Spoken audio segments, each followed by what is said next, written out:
Well, Lent started on Wednesday, Ash Wednesday, and many folks are looking for that perfect fish fry because it's fish fry season.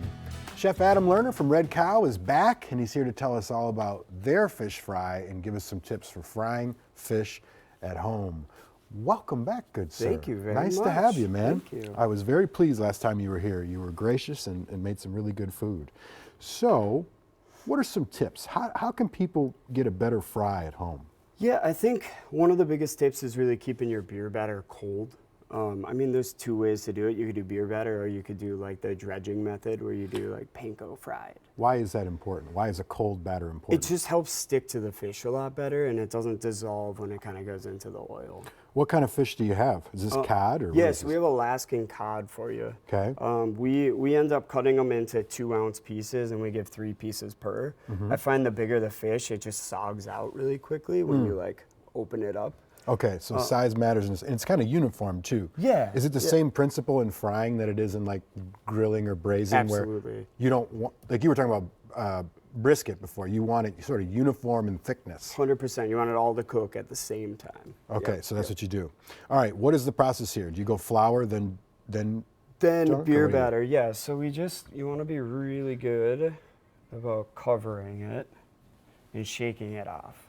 So you want it to be completely covered. And you're going to drop it in your batter. and you wear gloves so you don't have batter hands? Yes, you don't want batter hands. And then you really want to try to get this extra batter off. So we have a 350 degree oil right here. And I'm just kind of holding it above right now because Why?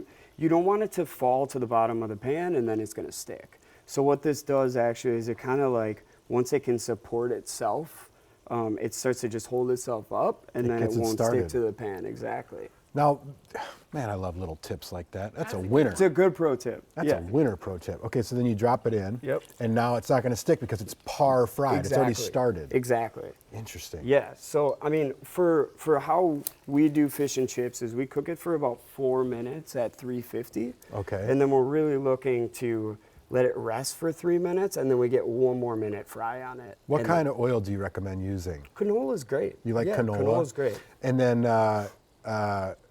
you got to have a thermometer. You're saying 350. So that oil at the Yes. top is 350. 350. That's where it's at. What if it's too low or too high? I mean, if it's too low, I'd rather it be too low than too high a little bit. Yeah. But if it's too high, it will get burnt pretty quickly. Okay. Yeah. And you're just keeping an eye on this. How do you know when it's done? It will turn nice and brown. That's it? You Yeah, just look by golden color? brown. Yeah, exactly. You want to do one more? Sure. Let's go, man.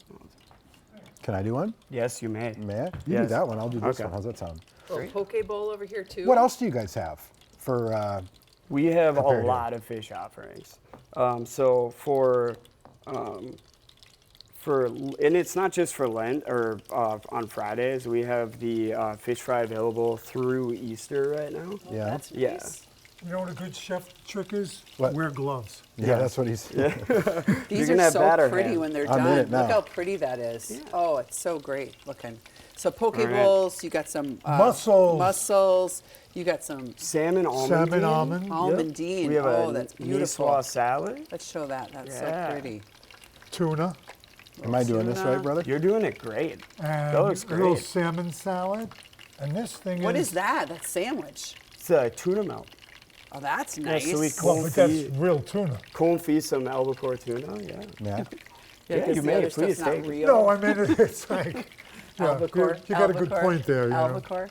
Well, very good, man. What else you guys got going over at Red Cow for this time of year? So right now we actually just did a really big menu change. So we kind of changed the format a little bit. We offer a lot more vegetables and a lot more side offerings. So it's Great. kind of entrees, stuff like that. Brought some of them. But we do have a lot of fish offerings, and I feel like no one would think that because we're Red Cow, but we do. It's called red salmon Red this time of salmon. year. Not in the Exactly. name. Yeah, it's not What's in your the favorite fish to cook? And why? Oh man, I would say sturgeon. Interesting. Yeah. Like a lake sturgeon. Yeah. Really? Why? Yeah. Isn't that a dinosaur? It is a It dinosaur. is a dinosaur. I think sturgeon is great because it's really meaty, so you can do so much to it. It's almost steakish. Yeah, and I like smoking it. It's delicious. Very good. Look at those coming Cool. out. So excited.